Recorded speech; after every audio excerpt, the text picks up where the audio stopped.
వాల్మీకి మహర్షి కృత శ్రీమద్ రామాయణం ఆచార్య పుల్లెల శ్రీరామచంద్రుడి గారి బాలానందిని వ్యాఖ్య 40వ భాగం 19-11-20 బాలకాండలో 32వ సర్గ. బ్రహ్మయో నిర్మహానాసీత్ కుశో నామ మహాతపాః ఆక్లిష్టవ్రత ధర్మజ్ఞ సజ్జన ప్రతిపూజక. ఒక అద్భుతమైన ఒక ప్రదేశం కనపడింది, చాలా అందంగా. ఏమిటి దీని విశేషం అని అడిగితే విశ్వామిత్రుడు చెప్తున్నాడు. బ్రహ్మయోని బ్రహ్మ కారణంగా కలవాడు, మహాతప గొప్ప తపస్సు కలవాడు, అక్లిష్ట వ్రత ధర్మ బాధింపబడి వ్రతాలు ఉన్నవాడు, ధర్మాలను ఎరిగినవాడు, సజ్జన ప్రతి పూజక సజ్జనుల చేత పూజింపబడేవాడు, మహాన్ గొప్పవాడైన కుశోనా కుశుడనే పేరు గల రాజు ఆసీత్ ఉండేవాడు. బ్రహ్మకుమారుడైన కుశుడనే ఒక మహాపురుషుడు ఉండేవాడు. అతడు గొప్ప తపస్సంపన్, ఎప్పుడూ నియమాలకు భంగం లేకుండానే ఉండేవాడు. ధర్మాలు బాగా తెలుసు, సజ్జనులను పూజించారు. స మహాత్మా పునీయానం యుక్తాయాం సుగుణోల్బలాన్ వైదభ్యాం జనాయామాస చతురః సదుశాన్ సుతాన్ కుశాంభం కుశనాభంచ అధూర్తజనం వసుం. సహ మహాత్మ, ఆ మహాత్ముడు కులీనాయాం సత్కులంలో పుట్టినది, యుక్తాయాం తనకు తగింది అయిన వైదర్భ్యాం విదర్భ రాజకుమార్తెయన్ కుశాంభం కుశాంబుడి కుశనాభం కుశనాభుడి అధూర్తజనం అధూర్తరజనుడు వసువుడు సుగుణోల్బలాన్ సుగుణాలతో నిండిన సదృశాన్ తనకు తగిన చతురః నలుగురు సుతాన్ కుమారులను జనయామాస కలిగాడు, అంటే పుట్టించాడు, ఏర్పడ్డారు, కలిగి. ఆ మహాత్ముడికి సత్కుల సంజాతులు తనకు తగినవాడు అయిన విదర్భ రాజకుమారితో వివాహమైతే వాళ్ళిద్దరికి కుశాంబుడు కుశనాథుడు అధూర్తరజుడు వసువు అనే గుణాలు గల తనతో సమానురాలైన నలుగురు కుమారుడు పుట్టారు. దీప్తియుక్తాన్ మహోత్సాహాన్ క్షతధర్మచికీర్షయ తానువాచ కుశపుత్రాన్ ధర్మిష్టాన్ సత్యవాదిన. కుశ ఆ కుశుడు దీప్తియుక్తాన్ కాంతితో కూడినవాడు, మహోత్సాహాన్ గొప్ప ఉత్సాహం కలవాడు, ధర్మిష్టాన్ ధర్మ నిరతుడు, సత్యవాదిన సత్యం మాట్లాడేవాడు అయిన తాన్ ఆ పుత్రాన్ పుత్రులను క్షత్రధర్మ విచీర్షయ క్షత్రియ ధర్మాన్ని ఆచరింపాలనేటువంటి అభిలాషచే ఉవాచ పలిక. కుశమహారాజ్ రాజధర్మాన్ని అనుష్ఠించాలనే అభిలాషతో ప్రకాశవంతుడు, గొప్ప ఉత్సాహం కలవాడు, ధర్మ నిరతుడు, సత్యాన్నే పలికేటువంటి ఆ పుత్రులతో ఇలా అన్నాడు. క్రియతాం పాలనం పుత్ర ధర్మం ప్రాప్స్యత పుష్కలం ఋషేస్తు వచనం శ్రుత్వా చత్వారో లోకసమ్మతాః నివేశం చక్రిరే సర్వే పురాణం నృపరాంతదా. పుత్రాః పుత్రులారా, పాలనం క్రియతాం చేయండి, అంటే రాజ్యపాలన చెయ్యండి. పుష్కలం అధికమై ధర్మాన్ని ప్రాప్స్యధా పొందండి. తదా అప్పుడు ఋషే ఆ ఋషియ వచనం వాక్యాన్ని శ్రుత్వా విని సమ్మత లోకంలో పూజ్యులే చత్వారః ఆ నలుగురు నృపరాః రామకుమార శ్రేష్ఠ సర్వే అంతా పురాణం పట్టణముయ నివేశం ఏర్పాటు చక్రిరే చేశారు. పుత్రులారా, పాలన చెయ్యండిరా, అత్యధికమైన ధర్మాన్ని పొందుతారు. ఆ ఋషి మాటలు విని లోకాంచే పూజింపబడిన ఆ నరశ్రేష్ఠుడు నలుగురు 4 పట్టణాలు నిర్మాణం చేశారు. కుశాంబస్తు మహాతేజ కౌశాంబీమకరోత్పురీం కుశనాభస్తు ధర్మాత్మ పురం చక్రే మహోదయం.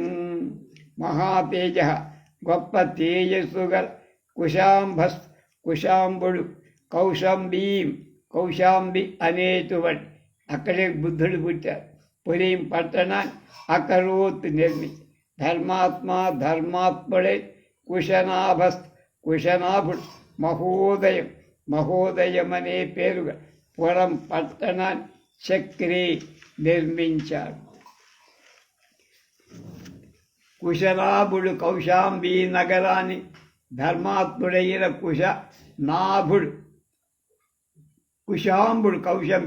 కుశనాభుడు మహోదయపురం నిర్మించారు.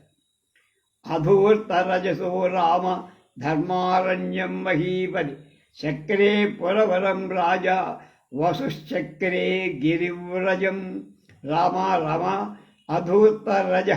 అధూర్తరజుతుడనే పేరుగల రాకుమారుడు మహీపతి రాజు ధర్మారణ్యమని పురవరం శ్రేష్ఠ పట్టణాన్ని చక్రే నిర్మించి రాజే వసువు గిరివ్రజం అనే పురాన్ని చక్రే నిర్మించి అధూర్తరజసుడు ధర్మారణ్యం అనే నగరాన్ని వసురాజు గిరివ్రజపురాన్ని నిర్మించారు.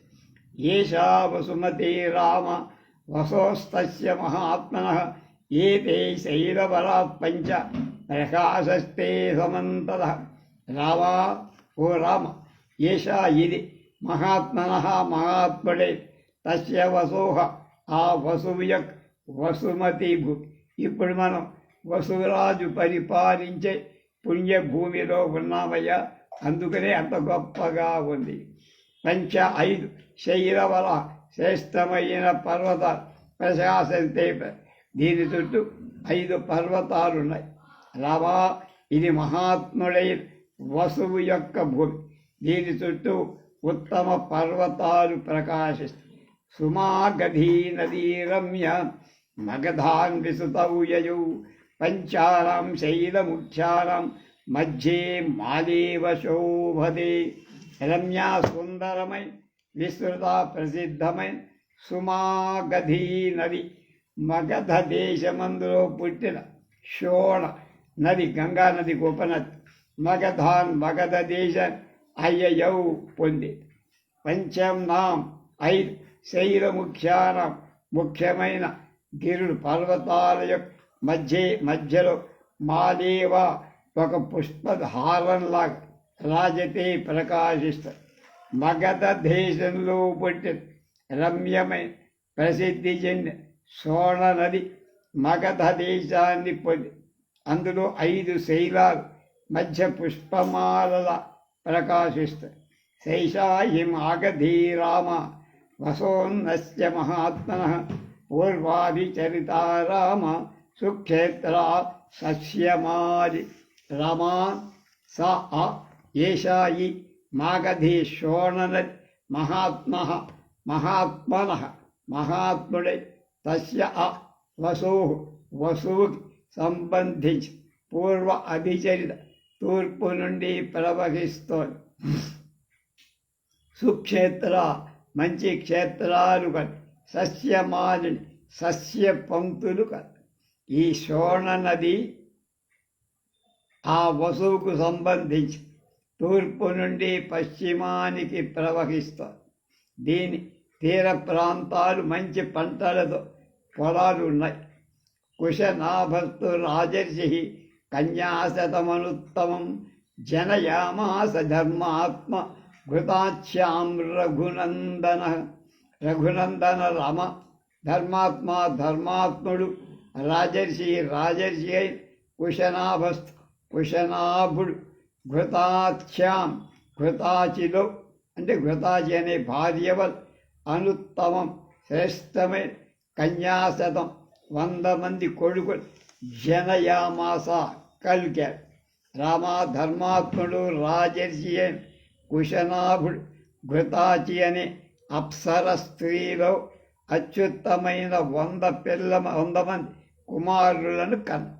తాస్తు యౌవనశీయాలిన్యో రూపవచ్చ స్వలంగుల ఉద్యాన భూమి మాగమ్య ప్రావురీవ శతహృదా గాయంచో నృత్యమానాశ్చ వాదయంత్యశ్చ సర్వదా ఆమోదం పరమం జగ్ముర్వరాభరణభూషితాః.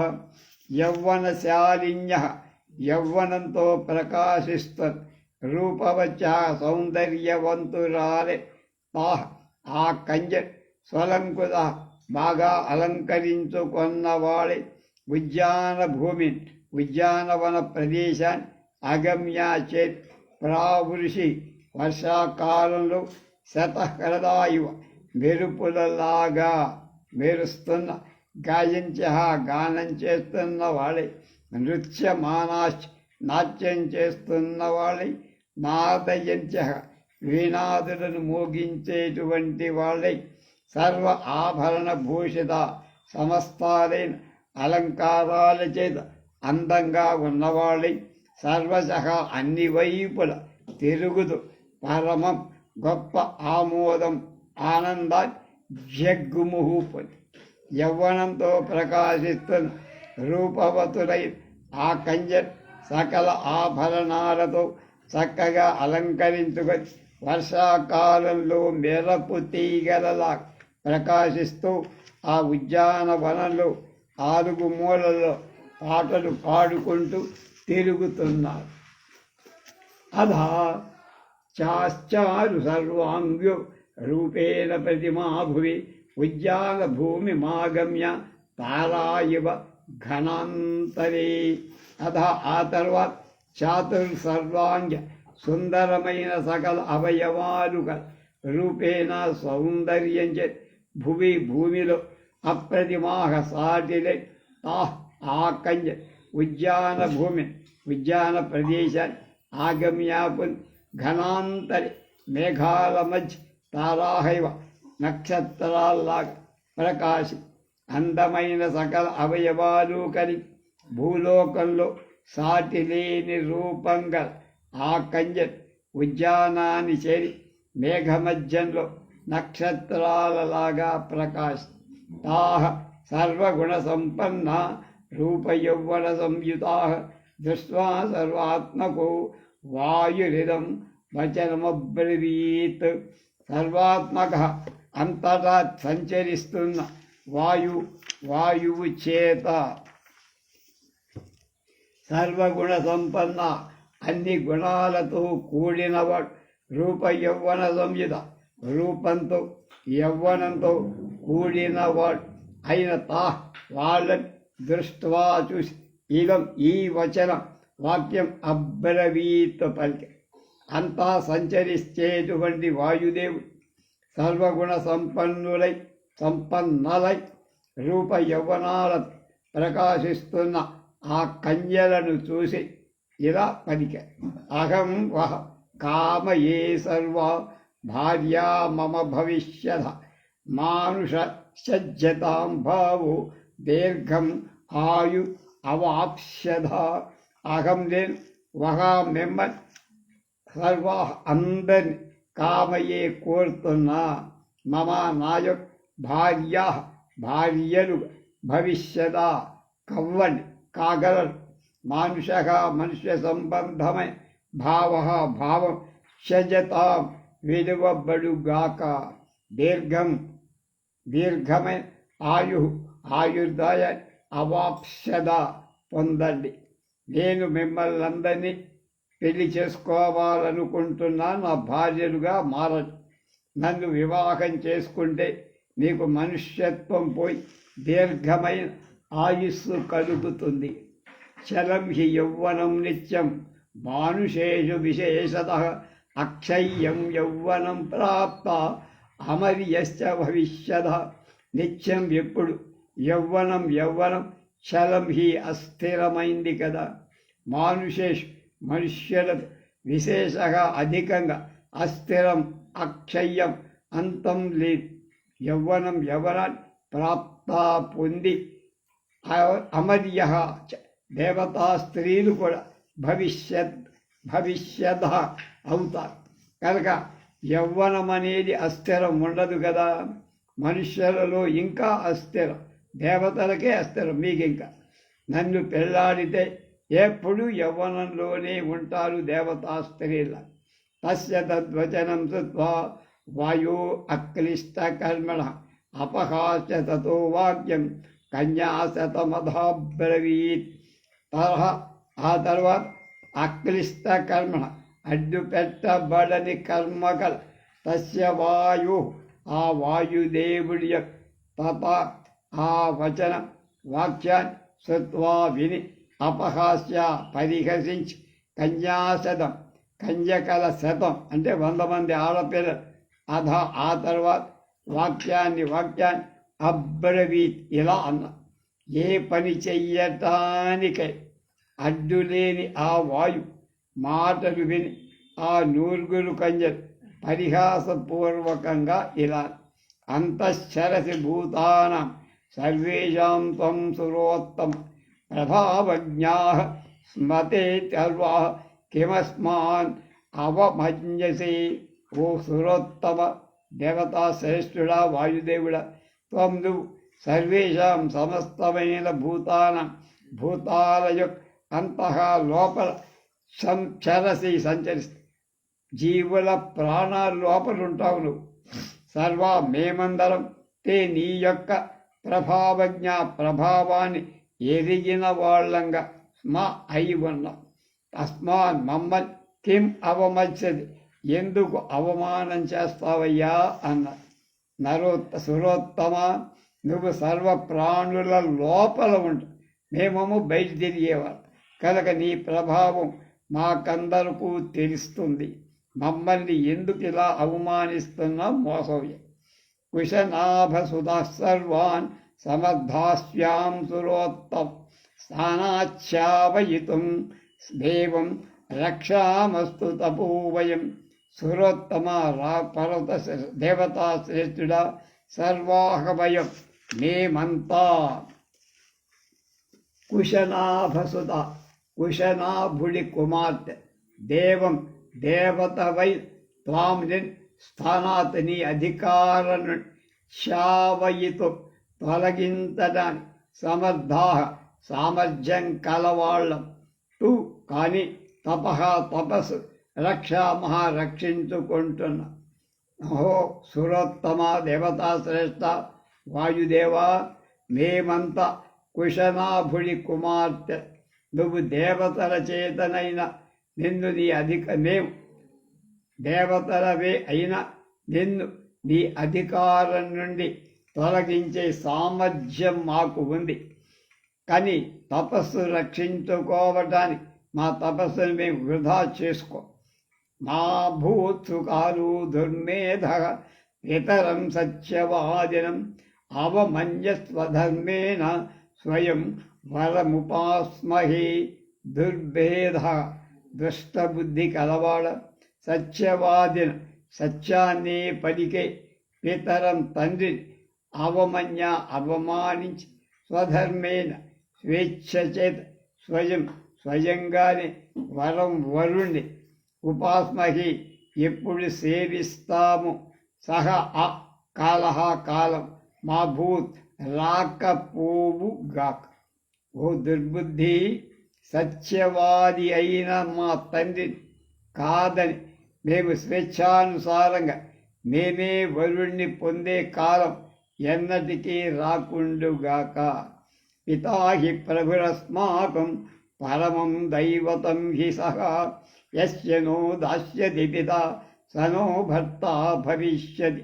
అస్మాకం మాకు పిత తండ్రి, ప్రభువు రక్షకుడు. సహా అతడే పరమం గొప్పదే దైవతం మాకు దేవుడు కూడా ఆయన. పితామా మా తండ్రి, నహా మమ్మ యస్య ఎవడి దాస్యతి ఇవ్వాలనుకుంటాడు, సహా అతడే నహా మాకు భర్తగా భవిష్యతి. మా నాన్న ఎవడికిచ్చి మమ్మల్ని పెళ్లి చేస్తే ఆయనే మా భర్త. తాసాం సద్వచనం శ్రుత్వా వాయు పరమకోపన ప్రవిశ్య సర్వగాత్రాన్ని బభంజ భగవాన్ ప్రభు. తాసాం ఆ కన్యల యొక్క తత్వచన ఆ మాటలను శ్రుత్వా విని సమర్థుడైన ప్రభు, సమర్థుడైన భగవాన్, మహాత్మ్యం గల వాయుదేవుడు పరమ కోపన చాలా కోపం వచ్చిన వాడై సర్వగాత్ర అన్ని అవయవాలు ప్రవేశించి బభంజ భగ్నం చేసి ఈ కంజల వాక్యం విని సామర్థ్యవంతుడైన వాయు చాలా కోపించి అవయవాలన్నిటిలోకి ప్రవేశించి వాటిని దుర్బలం చేసేశారు.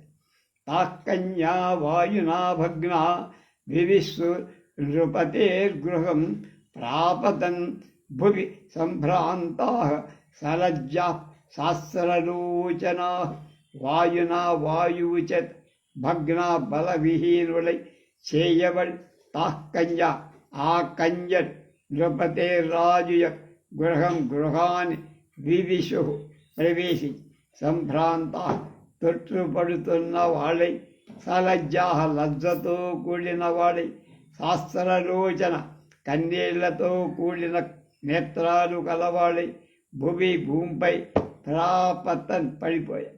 వాయువు చేత ఆ విధంగా పీడింపబడిన ఆ 100 మంది కంజర్ రాజగృహంలో ప్రవేశి తొట్టుబడు కన్నీళ్లు కారు సిగ్గుబడు నేల మీద పడిపోయాయి.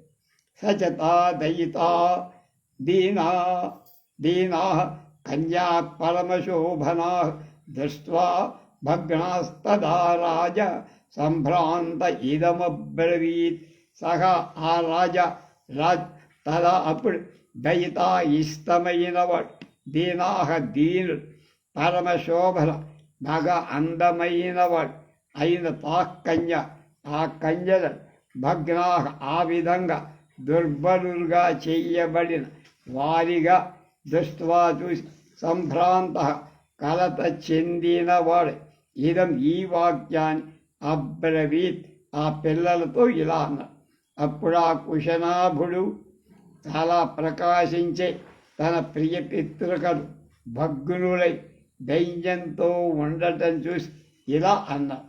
కిమిదం కజ్జతాం పుత్ర్య కో ధర్మమపగమ్యతే గపమన్యతే కుబ్జాఃకేన కృతః సర్వా వేష్టంత్యూనాభిభాషద. ఏవం రాజా వినిశ్వస్య సమాధిం సందధే తతః. इत्यार्षे श्रीमद्रामायणे आदिकाव्ये बालकाण्डे 32 सर्ग. पुत्र्यः पुत्रिकलारा इदं इदि किम् ఎందుకిలా మీరు కుబ్జ రూపాన్ని పొందే కహ ధర్మం ఏ ధర్మాన్ని అవమన్యతే అవమానం చేస్తున్న కథ్యతాం చెప్పండి. సర్వాహ మీరందరూ కుబ్జా గూనివాడుగా కేనా ఎవడి చేత కృతాహ చెయ్యబడ్డ వేష్యంతగా దొర్లుతూ నాభిభాషత మాట్లాడే రాజా రాజు ఏవం ఈ విధంగా పలికి వినిశ్వస్య నిట్టూచి తతః తర్వాత సమాధి సావధానత్వాన్ని సందధే కూర్చుకొని. పుత్రికలారా ఏమిటి అఘాయిచ్చ ఈ విధంగా ధర్మాన్ని అవమానిస్తున్నారే చెప్పండి. మిమ్మల్ని ఈ విధంగా గూనివాళ్లగా లోకోత్తర సౌందర్యం కల మిమ్మల్ని గూనివాళ్లగా ఎవరు చేశారు? నేలపై దొర్లుతూ మాట్లాడకున్నా మాకు చెప్పట్లేదు ఏమిటి కాదు.